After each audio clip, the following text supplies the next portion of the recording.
بسم اللہ الرحمن الرحیم وبہ نستعین انہ خیر ناصر ومعین وصلی اللہ علی محمد واہل بیتہ الطیبین الطاہرین۔ الحمدللہ ہماری گفتگو الموجز میں اصول عملیہ کے بیان میں تھی۔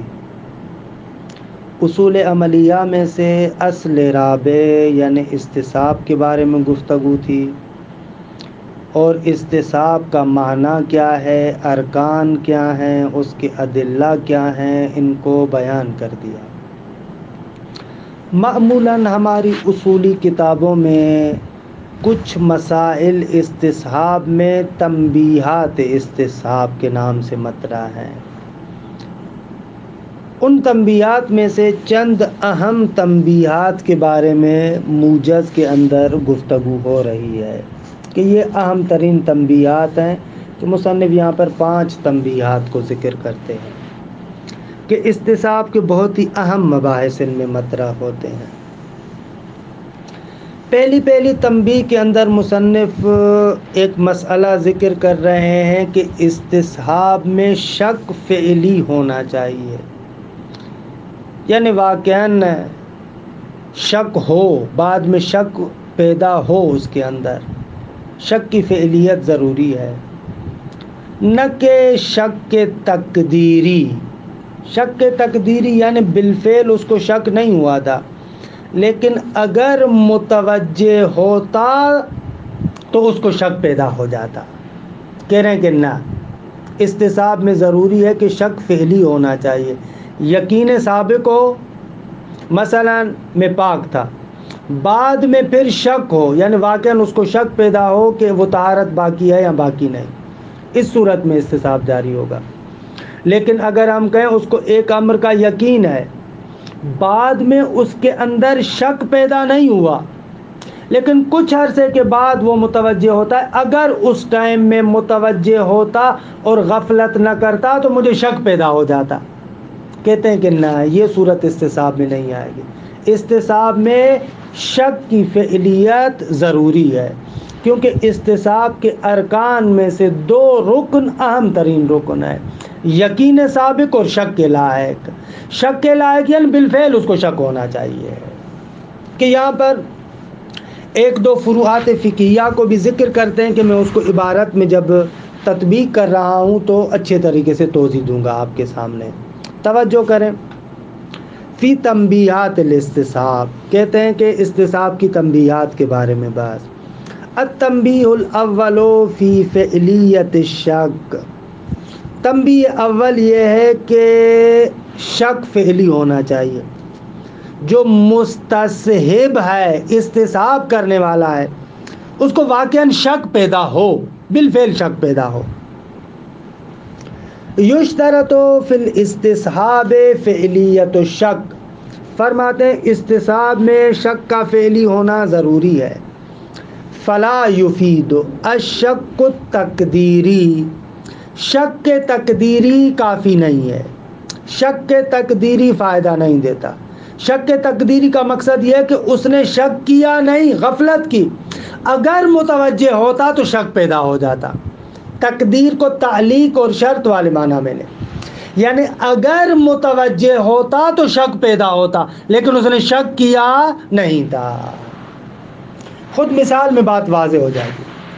فَلَوْ تَيَقَّنَ الْحَدَثَ، کہتے ہیں کہ اگر ایک انسان کو یقین ہو کہ وہ محدث ہے، حدث کا یقین ہے، مثلا فرض کریں حدث اصغر، اس کا اس کو یقین ہے، من دون ان یشک، بغیر اس کے کہ اس میں کوئی شک ہو، یقین ہے کہ میں محدث ہوں، ثم غفل، بعد میں یہ بندہ اپنے حالت سے غافل ہو جاتا ہے، متوجہ نہیں ہے کہ محدث ہے یا محدث نہیں ہے، نا اصلاً غافل ہو گیا۔ وصلی، اور اس نے کیا پڑھ لی؟ نماز پڑھ لی۔ ثم التفت بعدها، اس کے بعد یعنی نماز پڑھنے کے بعد وہ متوجہ ہوتا ہے فشک فی طہارتہ من حدثہ السابق، بعد میں شک کرتا ہے اپنے حدث سابق، جو اس کو پہلے حدث اصغر کے بارے میں یقین تھا نا، شک کرتا ہے کہ شاید میں نے وضو کر لیا ہو، شاید میں نے وضو کر لیا ہو، ایسے ایسے شک کرتا ہے. درست ہے. فلا یجری الاستصحاب، تو یہاں پر نماز سے پہلے والا حدث کا استصحاب نہیں کیا جائے گا. لأن الیقین بالحدث وإن کان موجودا قبل الصلاة لکنہ لم یشک لغفلتہ. فرماتے ہیں کیوں بھائی؟ اس لیے کہ اس کو یقین بالحدث نماز سے پہلے تو موجود تھا، لیکن شک کے فی الحدث بالفعل نہیں ہوا، غافل ہو گیا تھا اس سے. درست ہے. وَلِأَجْلِ عَدَمِ جَرَيَانِ يُحْكَمْ عَلَيْهِ بِصِحَّةِ الصَّلَاةِ، اور کیونکہ استصحاب جاری نہیں ہو سکتا، اس کی نماز کے بارے میں حکم کیا جائے گا کہ اس کی نماز صحیح ہے. اخذاً بقاعدۃ الفراغ، قاعدہ فراغ سے تمسک کرتے ہوئے آپ کہیں گے کہ نماز اس کی درست ہے. اچھا، اس مسئلے کو تھوڑا سا سمجھے، میری طرف توجہ کریں. جان بوجھ کے میں نے کہا تھوڑا عبارت میں لے کر آؤں آپ کو، پھر توضیح دیتا ہوں. ایک بندہ ہے، اس کو یقین ہے حدث اصغر کا، ٹھیک ہے، بعد میں اس کو اس حدث اصغر کے بارے میں شک پیدا نہیں ہوا بالفعل، بلکہ غافل ہو گیا. نماز کا وقت ہو گیا، یہ بیچارہ غفلت میں تھا، توجہ نہیں کی، اس بندے نے نماز پڑھ لی. نماز کے بعد اس کو شک ہو رہا ہے طہارت میں کہ آیا وہ میرا حدث ختم ہو گیا تھا یا ختم نہیں ہوا. اب یہاں پر بتائیں اس کی نماز درست ہوگی یا درست نہیں ہوگی؟ فقہا کہتے ہیں اس کی نماز صحیح ہے. اچھا، کوئی بندہ کہہ سکتا ہے کہ آقا یہ تو قاعدہ استصحاب کے برخلاف ہے، کیونکہ اس کو کیا تھا اپنے حدث کا. دیکھیں ان دونوں مقطعوں کو اچھے طریقے سے سمجھیں. نماز سے پہلے پہلی کیفیت اس کی یہ تھی کہ یقیناً محدث ہے، حدث کا یقین تھا. اگرچہ بعد میں یعنی نماز سے پہلے ہی شک نہیں ہوا اس کو پیدا، غافل ہو گیا اور اس نے نماز پڑھ لی. نماز کے بعد اب طہارت میں اس کو شک ہو رہا ہے، تو یہاں پر استصحاب کا تقاضا تو یہ ہے نا، آپ کہیں کہ کیونکہ پہلے اس کو حدث کا یقین تھا لہذا اسی حدث کا استصحاب کریں اور کہے کہ اس کی نماز باطل ہے. آپ کیسے کہہ رہے ہیں کہ اس کی نماز صحیح ہے؟ استصحاب تو کہہ رہا ہے کہ اس نے حدث میں نماز پڑھی ہے، اس کی نماز باطل ہونی چاہیے.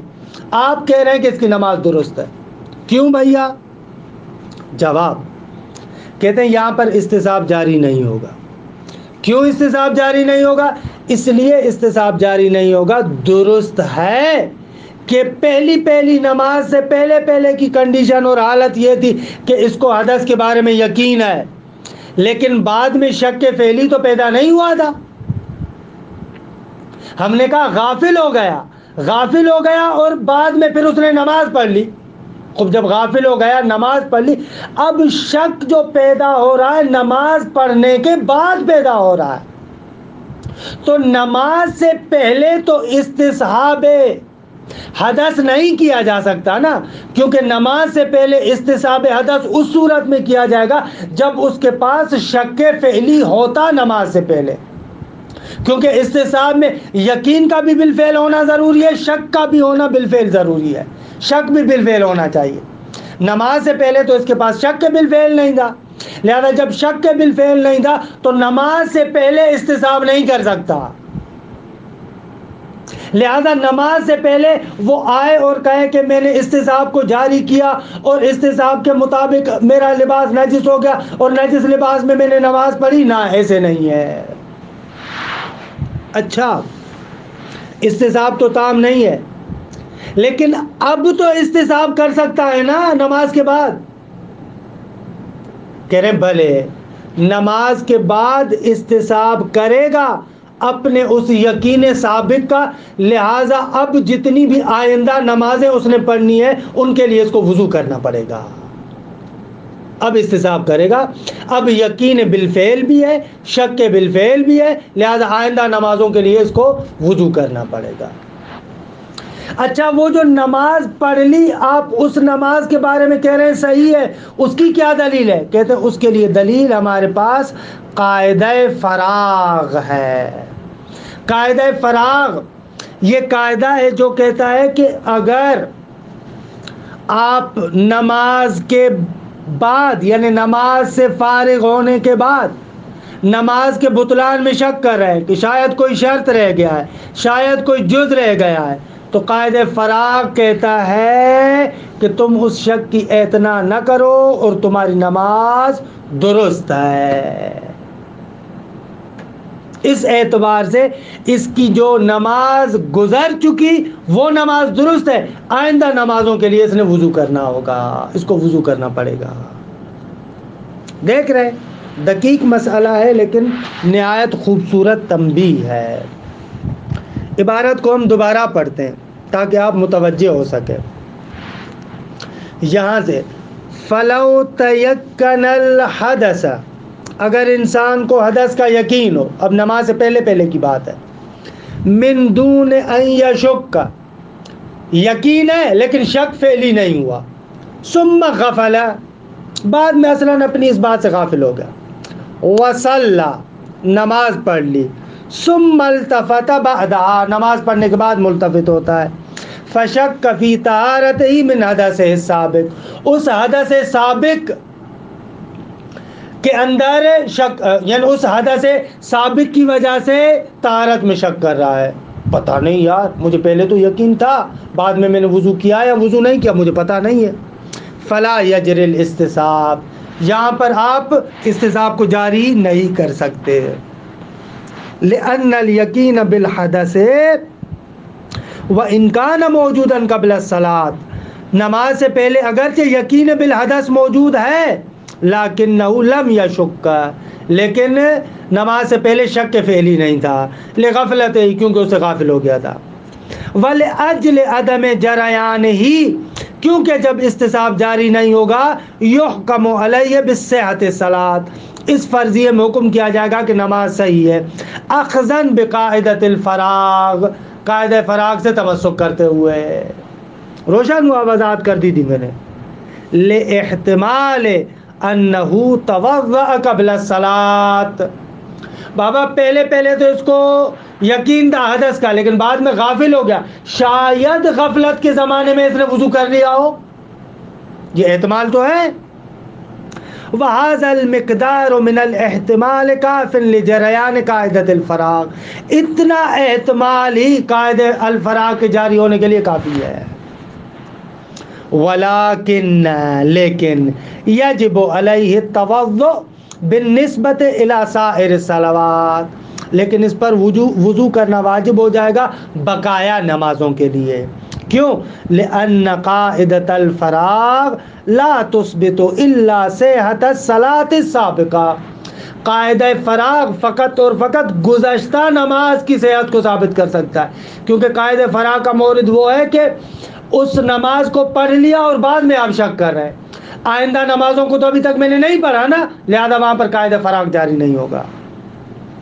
وَأَمَّا الصَّلَوَاتُ الْآتِيَةُ، جو آئندہ نمازیں پڑھنی ہے، فَهِيَ رَهْنُ إِحْرَازِ الطَّهَارَةِ، ان کے لیے طہارت کا محرز ہونا ضروری ہے، لیکن ابھی طہارت محرز نہیں ہے، یقین تھا اس حدث سابق کا، شک بھی ابھی فعلی ہو گیا ہے، لہذا اپنے آپ کو محدث سمجھے گا اور طہارت اس کو حاصل کرنی پڑے گی۔ کہ یہ عجیب مسئلہ ہے نا، پہلی نظر میں اگر ان قواعد پر انسان توجہ نہ کرے تو بہت ہی تعجب ہوتا ہے کہ بھائی آپ اس یقین سابق کی وجہ سے، جو پہلے آپ کو یقین حدث کے بارے میں، اس کی بنا پر آئندہ نمازوں کے لیے کہہ رہے ہیں کہ وضو کریں، لیکن جو نماز پڑھ چکے ہیں اس کے بارے میں آپ کہہ رہے ہیں وہ صحیح ہے۔ اگر عرفی ہاتھوں میں دے دیا جائے مسئلہ تو وہ تعجب کریں کہ بھئی یہ کیا بات ہے، اگر آئندہ نمازوں کے لیے مجھے وضو کرنا ہے، اس کا مقصد یہ ہے کہ میں وضو کے بغیر ہوں، جب وضو کے بغیر ہوں جو نماز پڑھ چکا ہوں تو وہ نماز میری باطل ہونی چاہیے. لیکن پڑھی ہوئی نماز کو کہہ رہے ہو صحیح ہے, جو آئندہ نمازیں آنے والی ہیں ان کے لیے کہہ رہے ہو وضو کرے, یہ تو عجیب مسئلہ ہے. ابتدائی نظر میں انسان دیکھے نا ایسے کہتا ہے, لیکن قواعد پر توجہ کرے. جو نماز پڑھ چکا ہوں میں اس نماز پر قاعدہ فراغ جاری ہوگا, آئندہ نمازوں کی نسبت سے قاعدہ فراغ جاری نہیں ہو سکتا. ان کے لیے طہارت کا احراز کرنا ضروری ہے, لہذا ان کے لیے وضو ضروری ہے. لیکن جو پڑھ چکا ہوں اس میں قاعدہ فراغ ہو چکا. وَهَذَا بِخِلَافِ مَا إِذَا كَانَ عَلَى يَقِينٍ مِنَ الْحَدَثِ ثُمَّ شَكَّ فِي وُضُوئِهِ وَمَعَ ذَلِكَ غَفَلَ وَصَلَّى وَالْتَفَتَ بَعْدَهَا فَالصَّلَاةُ مَحْكُومَةٌ بِالْبُطْلَانِ لِتَمَامِيَّةِ أَرْكَانِ الْاسْتِسْحَابِ وَإِنِ احْتَمَلَ أَنَّهُ تَوَضَّأَ بَعْدَ الْغَفْلَةِ. کہہ رہے لیکن ایک دوسری فرع ہے اسی مسئلے میں. آپ اس طریقے سے فرض کریں, اگر نماز سے پہلے مجھے یقین ہے کہ میں محدث ہوں, بعد میں پھر مجھے شک ہوا, وہ شک فعلی ہے, واقعا مجھے شک ہوا کہ آیا میں نے وضو کیا یا وضو نہیں کیا. شک بھی فعلی ہو گیا, یقین بھی فعلی حدث کا, شک بھی فعلی ہوا, لیکن بعد میں غافل ہو گیا. ثم غفل, بعد میں غافل ہو گیا. نماز کا وقت ہو گیا, نماز پڑھ لی, نماز پڑھنے کے بعد متوجہ ہوا ارے میری طہارت ہے یا نہیں ہے, تو کہتے ہیں یہ نماز محکوم بالبطلان ہے, اس نماز کا اعادہ کرنا پڑے گا. کیوں؟ اس لیے کہ نماز سے پہلے استصحاب کے سارے شرائط تام ہیں. یقین سابق بھی بالفعل تھا, شک کے لائق بھی بالفعل تھا, بعد میں غفلت آ گئی ہے, لیکن استصحاب کے ارکان تمام ہیں, استصحاب کو جاری کریں گے, لہذا وہ نماز محکوم بالبطلان ہو جائے گی. اوپر والی صورت میں نماز سے پہلے شک فعلی نہیں ہو رہا تھا. وَهَذَا بِخِلَافِ مَا إِذَا عَلَى يَقِينٍ مَا إِذَا كَانَ عَلَى يَقِينٍ مِنَ الْحَدَثِ. یہ صورت برخلاف ہے اس کی جب ہمیں حدث کا یقین ہو. ثم شک فی وضوئہ, بعد میں اس کے وضو میں شک کرتا ہے. وَمَعَ ذَلِكَ غَفَلَ, شک کرنے کے بعد پھر بھی غافل ہو گیا. وَصَلَّى, اور نماز پڑھ لی. وَالْتَفَتَ بَعْدَهَا, نماز پڑھنے کے بعد ملتفت ہوتا ہے. عجب, مجھے پہلے یقین تھا حدث کا, پھر شک ہوا تھا, پھر میں غافل ہو گیا تھا. کہتے ہیں فَالصَّلَاةُ مَحْكُومَةٌ بِالْبُطْلَانِ, یہاں پر نماز میں بطلان کا حکم کیا جائے گا. لِتَمَامِيَّةِ أَرْكَانِ الْاسْتِسْحَابِ, کیونکہ استصحاب کے ارکان تمام ہیں. وَإِنِ احْتَمَلَ أَنَّهُ تَوَضَّأَ قَبْلَ بَعْدَ الْغَفْلَةِ. کوئی بندہ کہہ رہا ہے کہ بابا پہلی صورت میں آپ نے تو اس احتمال کو کافی قرار دیا تھا کہ بھئی غافل ہو گئے, شاید اس غفلت کے زمانے میں اس نے طہارت کر لی ہو, تو ابھی اس احتمال کو کیوں اعتنا نہیں کرتے؟ کہہ رہے ہیں کہ نہ, پہلی صورت میں استصحاب کے ارکان تمام نہیں تھے, لہذا قاعدہ فراغ کے ارادہ اتنا احتمال ہی کافی ہے. لیکن اب یہاں پر تو استصحاب کے ارکان تمام ہیں, لہذا یہ احتمال مفید نہیں ہوگا. وَإِنِ احْتَمَلَ, اگرچہ احتمال دیتا ہو کہ أَنَّهُ تَوَضَّأَ بَعْدَ الْغَفْلَةِ, اس غفلت کے زمانے میں شاید اس نے وضو کر لیا ہو. یہ تنبیہ اول کہ استصحاب میں شک فعلی ہونا چاہیے, کہ الحمدللہ تمام ہوئی.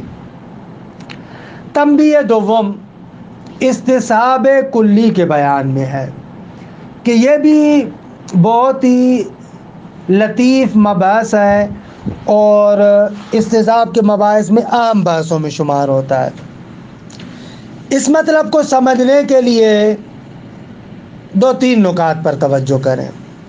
پہلا نقطہ, آپ منطق میں پڑھ چکے ہیں کہ مفہوم یا جزئی ہے یا کلی ہے. اگر مفہوم ایک سے زیادہ چیزوں پر صادق نہ آ سکے اس کو جزئی کہتے ہیں. اگر ایک سے زیادہ چیزوں پر صادق آنے کی صلاحیت رکھتا ہو اس کو کیا کہتے ہیں؟ کلی. مثلا مفہوم زید فقط زید پر صادق آنے کی صلاحیت رکھتا ہے, اس کو جزئی کہیں گے. مفہوم انسان ایک سے زیادہ چیزوں پر صادق آنے کی صلاحیت رکھتا ہے, زید, عمر, بکر, خالد سب پر صادق آنے کی صلاحیت رکھتا ہے, اس کو کہتے ہیں کلی. درست ہے. پس مفہوم کلی اپنے تمام افراد کے مابین کیا رکھتا ہے؟ جامعیت رکھتا ہے۔ انسان، زید، عمر، بکر، خالد، ان سب کا جامع ہے، سب کے درمیان مشترک ہے۔ اچھا، یہ مفہوم کلی اور جزئی کی تعریف کے جو آپ منطق میں پڑھ چکے ہیں۔ اب آتے ہیں استصحاب کلی کی طرف۔ اگر استصحاب کلی 3 طریقوں سے ہوتا ہے۔ مثال، پہلے میں عرفی مثال دیتا ہوں۔ مجھے یقین ہے کہ اس کمرے کے اندر زید موجود تھا، بعد میں شک ہو رہا ہے کہ زید اس کمرے میں موجود ہے یا نہیں ہے، استصحاب کہے گا کہ اس کمرے کے اندر زید موجود ہے۔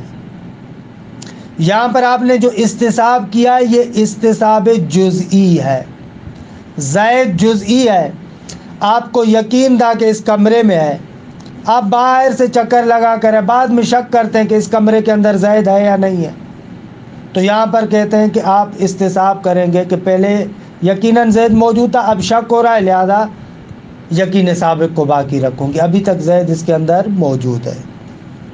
یہ ہو جائے گا استصحاب جزئی۔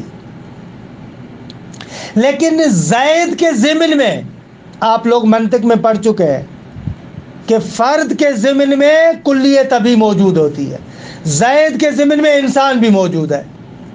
اب آئیں استصحاب کو کلی کی طرف لے کر آئیں۔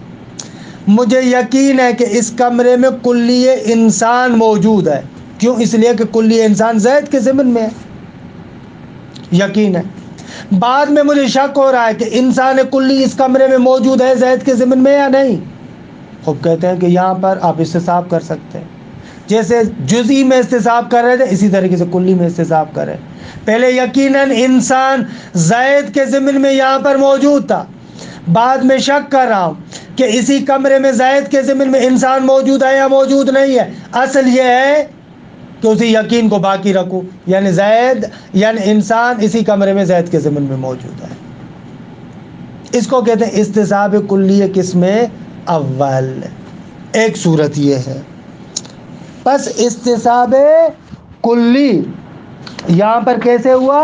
استصحاب کلی یہاں پر اس طریقے سے ہوا کہ آپ کو کلی میں شک ہو رہا ہے، کیوں؟ اس لیے کہ آپ کو اس فرد متیقن میں شک ہو رہا ہے، جس فرد کے ضمن میں قطعاً یہ کلی موجود تھی، اب آپ کو شک ہو رہا ہے کہ وہ فرد ابھی تک موجود ہے یا موجود نہیں۔ جیسے استصحاب جزئی کر رہے تھے اسی طریقے سے استصحاب کلی کریں گے آپ۔ یہ ایک صورت۔ دوسری صورت یہ ہے، یہاں پر مشہور مثال دیتے ہیں مچھر کی اور ہاتھی کی۔ مثال، اس کمرے کے اندر حیوان قطعاً موجود ہے، کیوں؟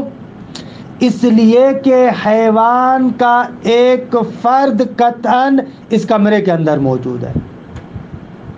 اچھا، لیکن اس فرد کی خصوصیات کا ہمیں پتہ نہیں ہے۔ حیوان کہ جو ایک فرد کے ضمن میں موجود ہے کمرے کے اندر، یہ تو قطعی ہے، لیکن اس فرد کی خصوصیات کا پتہ نہیں ہے۔ شاید وہ مچھر تھا کہ جس کے ضمن میں حیوان موجود ہے، یا شاید اس کمرے میں ہاتھی ہو کہ اس ہاتھی کے ضمن میں حیوان موجود ہے۔ یعنی وہ فرد جس فرد کے ضمن میں حیوان موجود ہے وہ فرد آپ کے لیے مردد ہے، شاید وہ مچھر ہے، شاید وہ ہاتھی ہے۔ درست ہے، کیونکہ مچھر بھی حیوان ہے، ہاتھی بھی حیوان ہے۔ مچھر کے ضمن میں بھی کلی حیوان موجود ہے، ہاتھی کے ضمن میں بھی کلی حیوان موجود ہے۔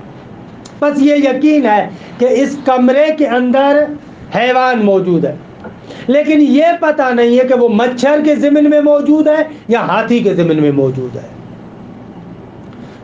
فرض کر اتنا وقت گزر گیا کہ اس وقت میں مچھر قطعاً مر جاتا ہے،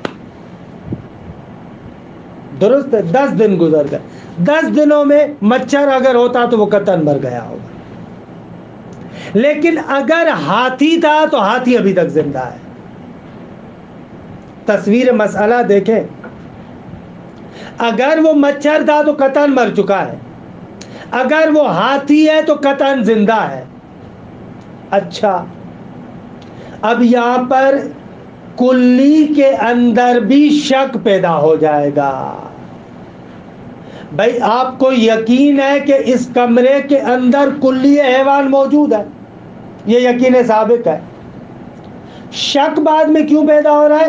بعد میں شک اس وجہ سے پیدا ہو رہا ہے کہ وہ کلی حیوان مچھر کے ضمن میں تھی تو قطعاً مچھر مر چکا ہے، لہذا کلی حیوان بھی ختم ہو جائے گی، یا نہ کلی حیوان ہاتھی کے ضمن میں ہے کہ قطعاً وہ زندہ ہوگا، پس وہ ہاتھی یعنی حیوان ابھی تک کمرے کے اندر ہے۔ اسے کہتے ہیں استصحاب کلیہ قسم دوم۔ توجہ کیجئے گا کہ یہاں پر کیسے مسئلے کو درست کر رہے ہیں کہ یہاں پر یقین سابق بھی ہے اصل حیوان کے بارے میں، کیونکہ یہ تو یقینی ہے نا کہ اس کمرے کے اندر کلی حیوان آیا ہے، کیوں؟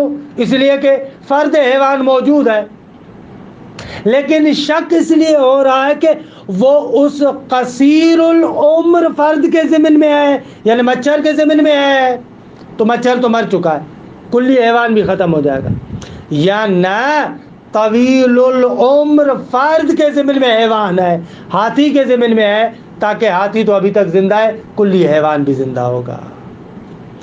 اصل کلی کے اعتبار سے کلی حیوان کے بارے میں یقین سابق بھی ہے، شک کے لائق بھی ہے، پس اس کمرے کے اندر کلی حیوان کا استصحاب کر سکتے ہیں، لیکن یہاں پر فرد کا استصحاب نہیں کر سکتے۔ کیوں؟ اس لیے کہ فرد اگر آپ طویل العمر کا استصحاب کریں تو اس میں یقین سابق نہیں ہے۔ کیوں؟ اس لیے کہ آپ کو پتا تو نہیں تھا کہ اس کمرے کے اندر وہ فرد طویل العمر یعنی ہاتھی تھا، ہاتھی کے ہونے کا تو یقین آپ کو نہیں تھا، لہذا یقین سابق نہیں ہے۔ اگر قصیر العمر یعنی مچھر کی بات کریں تو وہ متیقن ہے کہ ختم ہو چکا ہے۔ اس دوسری قسم کے اندر فرد کا استصحاب نہیں ہو سکتا، کلی کا استصحاب کر سکتے ہیں۔ بھائی فرد کا استصحاب کیوں کرے؟ اگر خصوصیت سے چھوٹے کا یعنی مچھر کا استصحاب کرے، وہ تو مقتول ارتفاع ہے، قطعاً ختم ہو چکا ہے، لہذا شک نہیں ہے، شک کے لائق نہیں ہے۔ اور اگر ہاتھی کا استصحاب کریں، وہ تو اصلاً ابتدا میں ہی مشکوک الحدوث ہے، ہاتھی تھا یا نہیں تھا، پس یقین سابق نہیں ہے۔ یہاں پر آپ نے دیکھا قسم دوم کے اندر آپ فرد کا استصحاب نہیں کر سکتے، لیکن کلی کا استصحاب کر سکتے ہیں۔ نکتہ یہ ہے، کیوں؟ اس لیے کہ کلی حیوان کا تو یقین ہے۔ بھائی شک بھی ہے کلی حیوان میں، جی شک میں لائق بھی ہے۔ کیوں شک کے لائق ہے؟ اس لیے کہ ہو سکتا ہے کہ طویل العمر افراد ہو، اس کے ضمن میں ہو، ہاتھی کے ضمن میں ہو، شک کے لائق ہے۔ کلی حیوان کے اعتبار سے یقین سابق بھی ہے، شک کے لائق بھی ہے، لہذا استصحاب کلی قسم دوم میں کلی کا استصحاب ہوگا لیکن فرد کا نہیں کر سکتے، لیکن استصحاب کلی قسم اول میں فرد کا استصحاب بھی ہو سکتا ہے، کلی کا استصحاب بھی ہو سکتا ہے۔ کہ ان دو قسموں کو دیکھیں، تیسری قسم کو انشاءاللہ کل پڑھیں گے۔ التنبیہ الثانی، فرماتے ہیں تنبیہ دوم فی استصحاب الکلی، استصحاب کلی کے بیان میں، المراد من استصحاب الکلی، استصحاب کلی سے مراد کیا ہے؟ ہو استصحاب الجامع بین الفردین، اس جامع کا استصحاب کرنا کہ جو دونوں فردوں کو شامل ہے، جیسے کلی انسان یا کلی حیوان کا استصحاب، کا استصحاب الانسان جیسے انسان کا استصحاب کرنا کہ المشترک بین زید و عمر، کہ یہ کلی انسان مشترک ہے زید اور عمر کے مابین.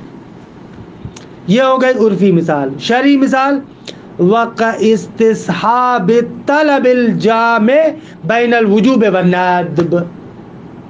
اگر مجھے یقین ہے کہ یہاں پر ایک طلب موجود ہے، لیکن آیا وہ وجوب کے ضمن میں ہے یا ندب کے ضمن میں؟ کہتے ہیں کہ یہاں پر آپ کلیہ طلب کا استصحاب کر سکتے ہیں.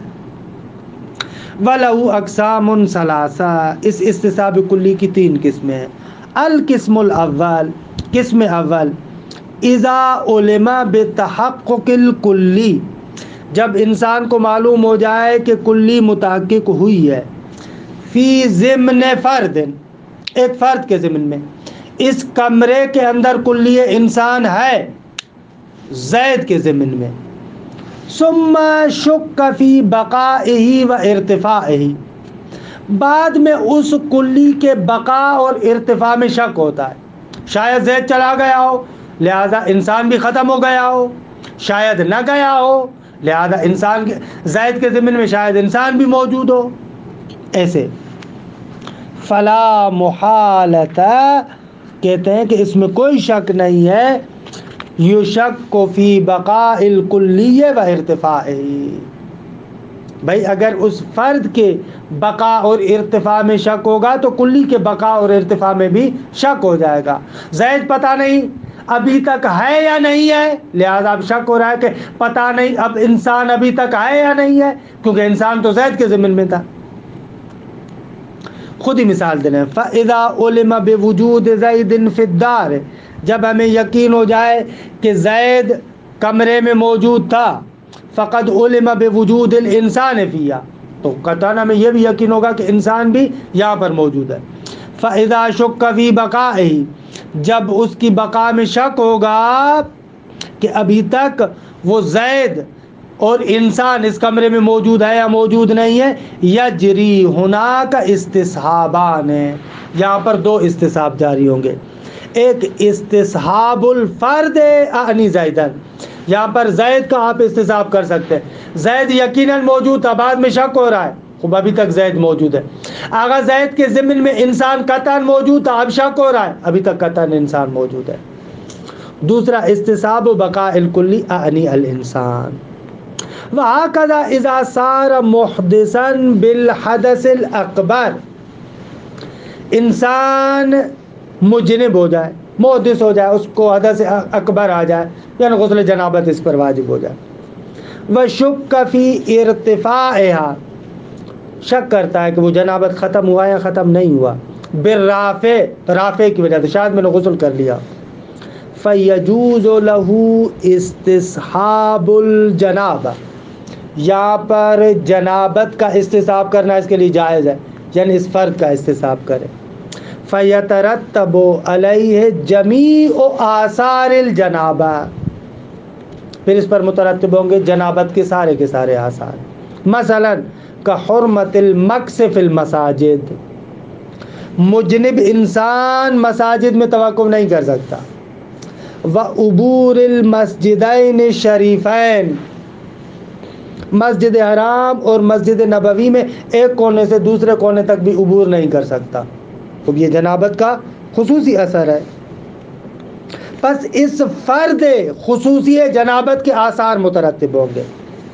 کما یجوز استصحاب الکلی، جیسے جنابت کا استصحاب کرنا درست ہے، اسی طریقے سے کلی حدث کا استصحاب کرنا بھی درست ہے، کیونکہ ایک ہے حدث اصغر اور ایک ہے حدث اکبر، یہ ہو گئے 2 فرد.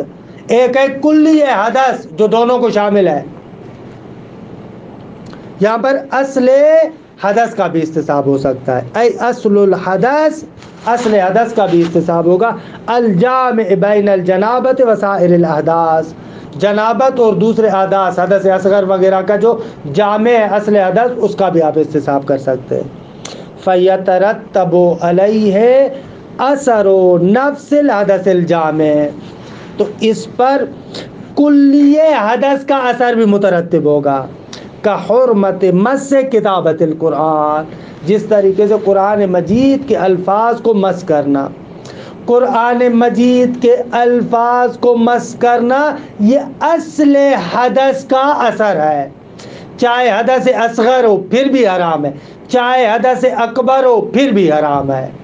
پس مس کتابت قرآن اصل حدث کا اثر ہے، نہ خصوصیت سے حدث اکبر کا، نہ خصوصیت سے حدث اصغر کا، نہ اکبر کا نہ اصغر کا۔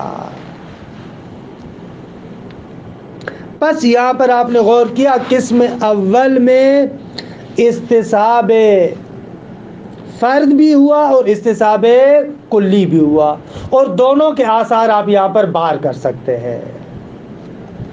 آ جائے القسم الثانی من استصحاب الکلی، استصحاب کلی کی دوسری قسم، اذا علم اجمالا، یا اگر مکلف کی طرف پلٹائیں تو علم، اگر مکلف اجمالا جانتا ہو ان فی الدار حیوانا، آغا اس گھر کے اندر حیوان ہے، مرددا بین قصیر العمر قصیر العمر، مردد ہے اس کے درمیان کہ شاید وہ حیوان کوتاہ عمر والا ہو، کالبق کے مچھر مثلا، و طویل العمر، یا شاید وہ حیوان طویل العمر ہو، کالفیل جیسے ہاتھی،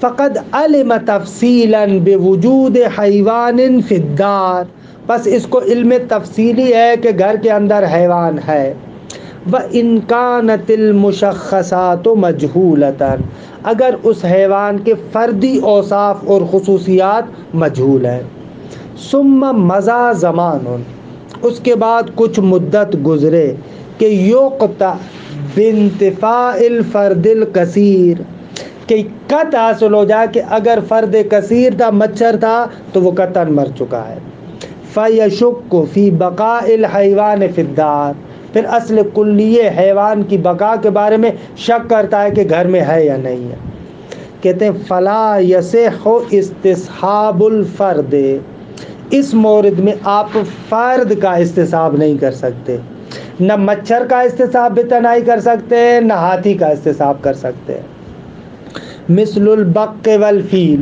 مچھر اور ہاتھی، کیوں؟ لعدم الحالت المتیقنہ للفرد، اس لیے کہ فرد کے لیے حالت متیقنہ نہیں ہے،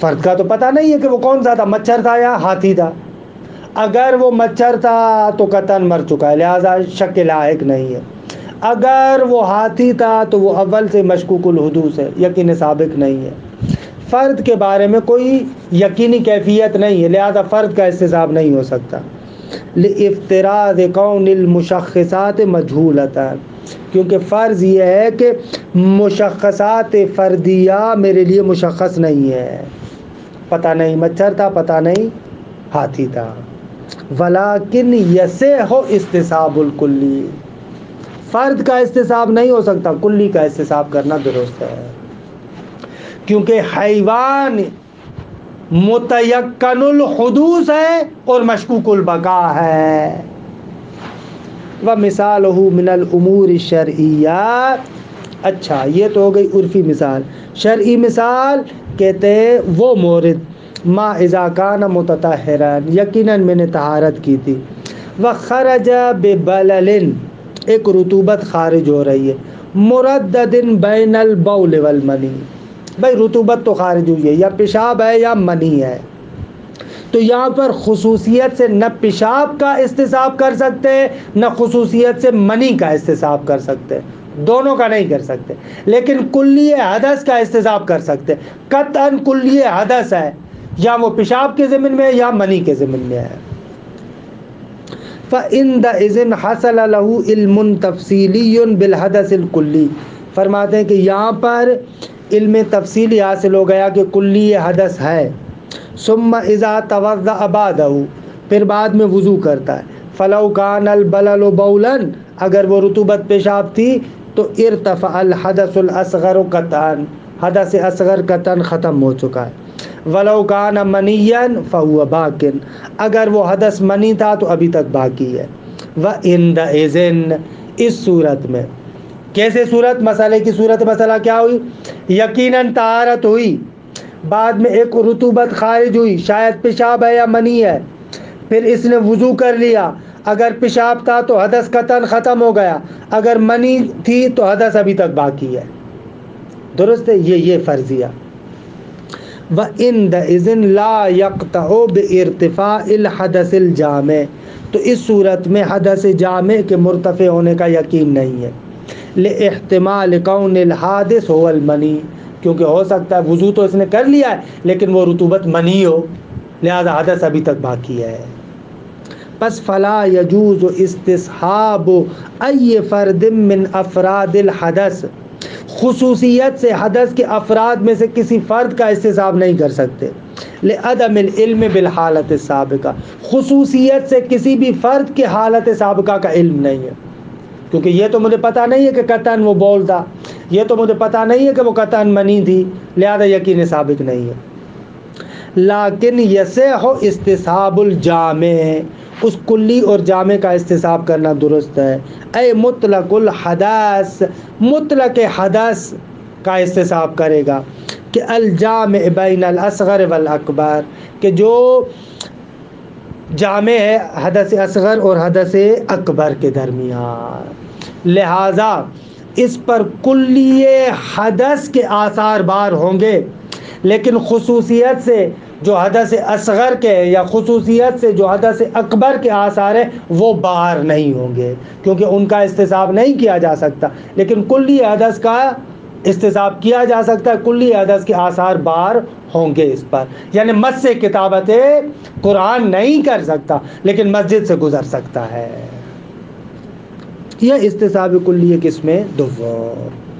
وصلی اللہ علی محمد و اہل بیتہ الطیبین الطاہرین۔